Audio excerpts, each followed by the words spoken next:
مجموعی طور پہ ان کی سرشت میں غدر، خیانت، شرارت، بدعہدی تھی۔ یہ منسلوا کھا کے بھی موسیٰ کے نافرمان ہی رہے، اور اللہ کا مذاق، آیتوں کا مذاق، نبیوں کا قتل، یہ ان کی چارج شیٹ اور ہے، ان کے جرائم ہے۔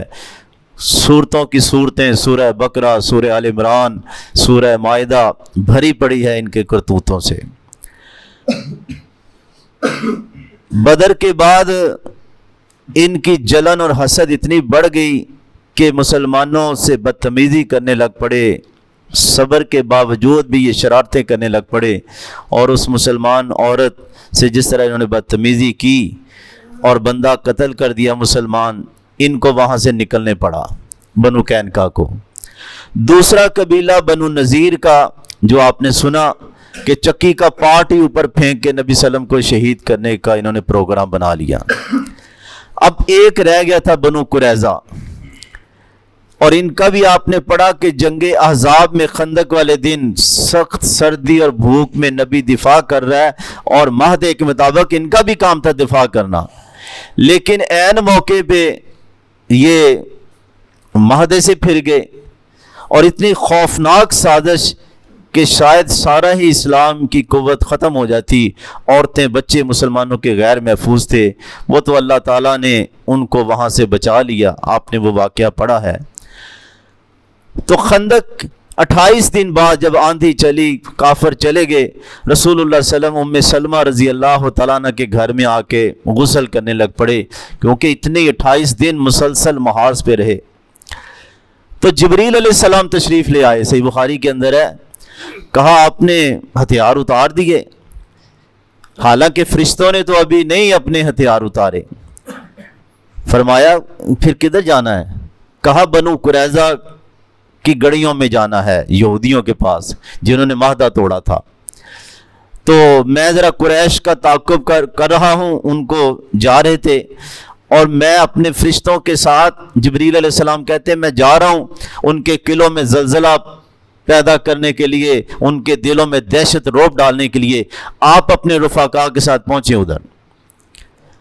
اللہ، کتنی سخت زندگی، 28 دن بیوی بچوں سے دور، سامنے دشمن جو پوری تہادی فوج تھی۔ تو ابھی گھر ہی آئے ہیں تو جبریل علیہ السلام کا نیا آرڈر آ گیا آسمان سے، آپ نے صحابی کو کبھی اعلان کر دو جو سمع و اطاعت پہ قائم ہے وہ عصر کی نماز جا کے بنو قریظہ کی گڑیوں میں پڑھے۔ قربان جائیں صحابہ کے، نبی تو چلو نبی تھے نا، فرشتہ آتا تھا، اللہ کا پیغام آتا تھا، صحابہ کرام کا ایمان کیا ہے؟ انہوں نے بھی یہ نہیں کہا اللہ کے نبی اب تو کچھ آرام کرنے دیں، کاروبار ان کے بھی تھے، بیوی بچے ان کے بھی تھے۔ اس طرح اسلام پہنچا ہے، ہم تو ان پاک باز ہستیوں کا شکریہ ہی نہیں ادا کر سکتے۔ اللہ اکبر۔ اب صحابہ چل پڑتے ہیں، حضرت علی کو فرمایا تم جھنڈا لے کے آگے آگے پھریرا لے کے جاؤ۔ اب کئیوں نے عصر کی نماز پڑھ لی، اور کئیوں نے جا کے عشاء کے بعد جا کے ادھر پہنچے، نماز پڑھی عصر کی۔ بہرحال آپ نے دونوں کو کچھ نہیں کہا، کسی نے پہلے پڑھ لی، انہوں نے اس لیے کہ اللہ کے نبی کا مقصود یہ تھا کہ ہم جلدی جائیں، نماز تو پڑھے نا۔ حضرت علی جب ادھر گئے تو انہوں نے گالیاں نکالنی شروع کر دی رسول اللہ صلی اللہ علیہ وسلم کو اور صحابہ کرام کو، بنو قریظہ والوں نے۔ بہرحال پیچھے مہاجرین اور انصار کے ساتھ رسول اللہ صلی اللہ علیہ وسلم بھی ادھر پہنچ گئے، محاصرہ کر لیا گیا بنو قریظہ کا، سخت محاصرہ۔ کعب بن اسد ان کا سردار تھا، یہودی قبیلے کا، بنو قریظہ کا۔ اس نے کہا بھی 3 شرطیں اندر اپنی قوم کو کہہ رہا ہے، 3 شرطیں ہیں، یا تو کلمہ پڑھ لو، اور تمہیں پتہ نبی سچا ہے، ہماری کتابوں کے اندر ہے، اس میں کوئی ابہام نہیں ہے، بچ جاؤ گے اور آخرت میں بچ جاؤ گے۔ دوسرا یہ ہے کہ اپنے بیوی بچوں کو قتل کرو خود، اور پھر بے دھڑک ہو کے مقابلہ کرو۔ تیسرا آپشن میرا یہ ہے، سردار اپنے یہودیوں کو کہتا ہے ہفتے والے دن ان کے ذہن میں ہوگا ہم حملہ نہیں کریں گے، لڑیں گے نہیں، ہفتے والے دن نکل کے ان پہ ٹوٹ پڑو۔ لڑنے والے یہ کہاں تھے، اور باقی آپشن بھی انہوں نے قبول نہیں کیے، تو بڑا اسے غصہ چڑھا کعب بن اسد کو، سردار کو، کہا خیر تمہارے اندر ہے ہی نہیں۔ بہرحال انہوں نے کہا جی اندر سے پیغام آیا کہ ہم مشورہ کرنا چاہتے ہیں۔ ابو لبابہ رضی اللہ تعالیٰ ایک صحابی تھے، ان کے بیوی بچے گھر باغ ادھر ہی تھا بنو قریظہ کے پاس، جاؤ بھی تم سے مشورہ کرنا ہے۔ وہ گئے، ایک دم عورتیں بچے اس کی طرف دوڑ پڑے روتے ہوئے، ان پہ رقت طاری ہوئی، کہا کہ مشورہ دو۔ انہوں نے کہا بس اشارہ کر دیا۔ جرم بہت بڑا تھا نا، قتل سے بھی بڑی سزا ہوتی تو ان کی ہوتی۔ بہرحال بعد میں ان کو پریشانی لگی، میں تو نے اللہ کے رسول کی میں خیانت کر بیٹھا، میں نے اشارہ کر دیا۔ وہ نا سیدھے جا کے مسجد نبوی میں انہوں نے اپنے آپ کو باندھ لیا، اللہ کے نبی کھولیں گے تو کھلوں گا کیونکہ مجھ سے غلطی ہوگی۔ رسول اللہ صلی اللہ علیہ وسلم نے فرمایا یار کافی دیر ہوگی، آیا ہی نہیں ابو لبابہ۔ اللہ اکبر، دیکھو سیرت میں توحید کا بھی سبق ہے، پتہ کرو آیا کیوں نہیں۔ کہا جناب اس نے تو اپنے آپ کو باندھا ہوا ہے مسجد نبوی میں۔ کہا میرے پاس آ جاتا، چلو میں دعا کرتا، اب فیصلہ تو رب ہی کرے گا۔ کونین کے تاجدار ہے ابو لبابہ آیا نہیں، پتہ کرو۔ یہاں جانے یا علی، رب جانے تھے حسین جانے۔ اللہ حضرت علی کے درجات بلند کرے، بہت ان کا مقام، لیکن علم رب کے پاس ہی ہے، جانے یا علی نہیں۔ جنت کے شہزادے ہیں حضرت حسین رضی اللہ تعالیٰ نوجوانوں کے، لیکن علم رب جانے تھے حسین جانے نہیں، ورنہ کوفے والوں کے خط پہ جاتے اگر سارا رزلٹ کہ یہ ہونا تھا کربلا میں۔ بہرحال اب انہوں نے نا سرنڈر ہو گئے، اللہ نے اپنی مدد کی۔ اب نا اوس والے یہ حلیف تھے بنو قریظہ کے، کہا اللہ کے نبی ان کو معاف کر دو، جس طرح آپ نے بنو کین کا خزرج کے حلیف کو معاف کیا، ان کو ہی معاف کر دو۔ بار بار سفارشیں آ رہی، فرمایا کیا تم چاہتے نہیں کہ ان کا فیصلہ تمہارا ہی سردار کرے؟ میں درمیان سے نکل جاتا ہوں۔ سعد بن معاذ کے فیصلے پہ راضی ہو؟ کہا جی ٹھیک ہے، وہ بھی اوس کے سردار تھے۔ کہا جاؤ پھر اس کو بلاؤ، وہ جن کو تیر لگا تھا انہوں نے دعا مانگی تھی اللہ اگر جنگ آخری ہے تو جاری کر دے زخم، لیکن میری آنکھوں کو ٹھنڈا کرنا بنو قریظہ نے جو بدعہدی کی ہے۔ اللہ نے اس وقت تو زخم روک دیا، تو مدینے مسجد نبوی میں ان کا خیمہ لگا دیا تھا نبی صلی اللہ علیہ وسلم تیمارداری کے لیے، تو ان کو بلایا، وہاں سے وہ نکلے، ان کا قبیلہ آگے پیچھے، سعد تیرا فیصلہ مانا جائے گا، ذرا ہاتھ اولا رکھنا، احسان کرنا، صلہ رحمی کرنا، چپ۔ جب زیادہ انہوں نے بولنا شروع کر دیا ان کے قبیلے والوں نے کہا وقت آ گیا کہ اب سعد کو کوئی ملامت کرنے والا ملامت نہ کرے۔ سمجھ گئے کہ سعد کا موڈ کچھ سخت ہے، انہوں نے بلکہ بعض لوگوں نے مدینے میں ان کی موت کی خبر پھیلا دی۔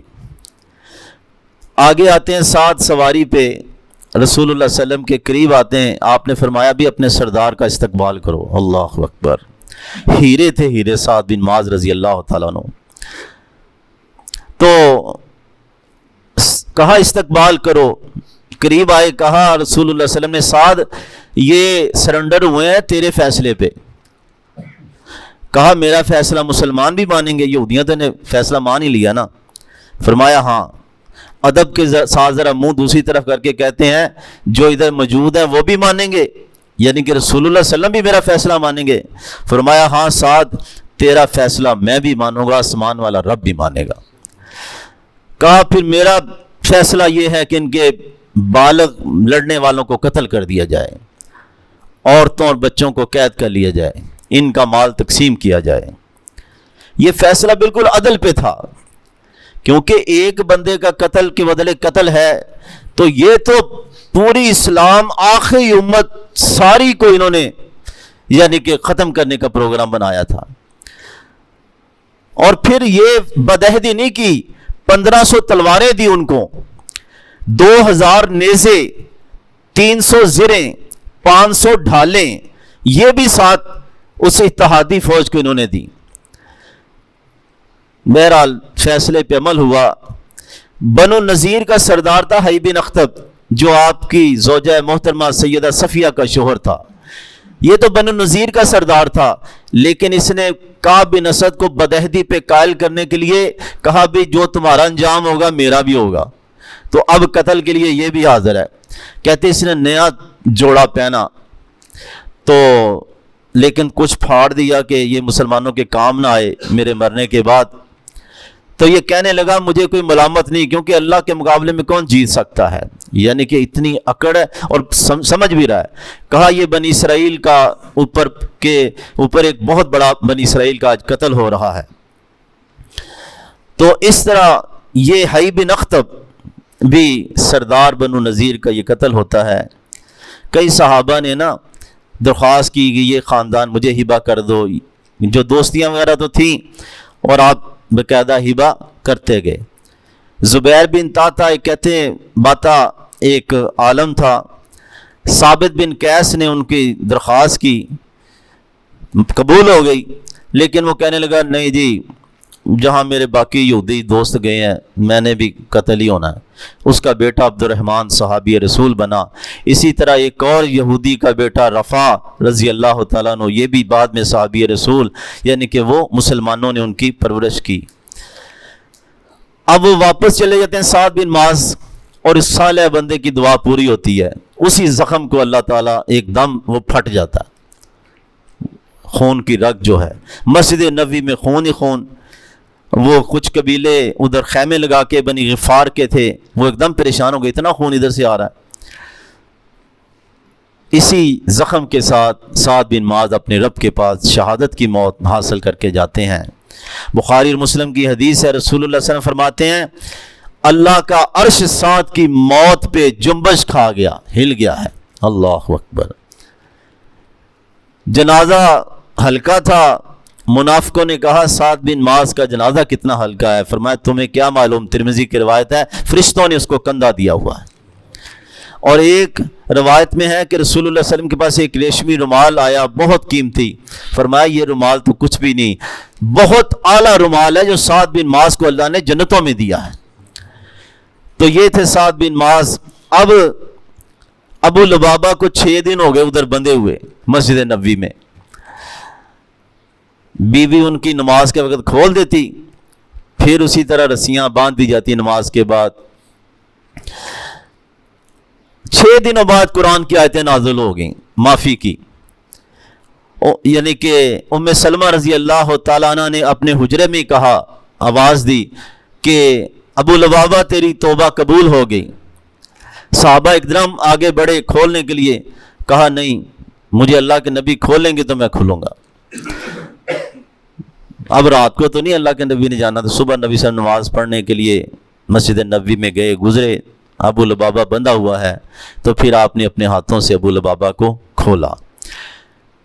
اسی یعنی کہ ایک واقعہ اسی ضمن میں ہے کہ جب کعب بن اشرف یہودی کو قلعے میں قتل کیا نا, تو وہ تھے اوس کے فدائی محمد بن مسلمہ رضی اللہ تعالیٰ, وہ جس میں خوشبو لگائی تھی اس کو گھر سے نکال کے قتل کیا, جو صحابیات کے بارے میں بکواس کرتا تھا.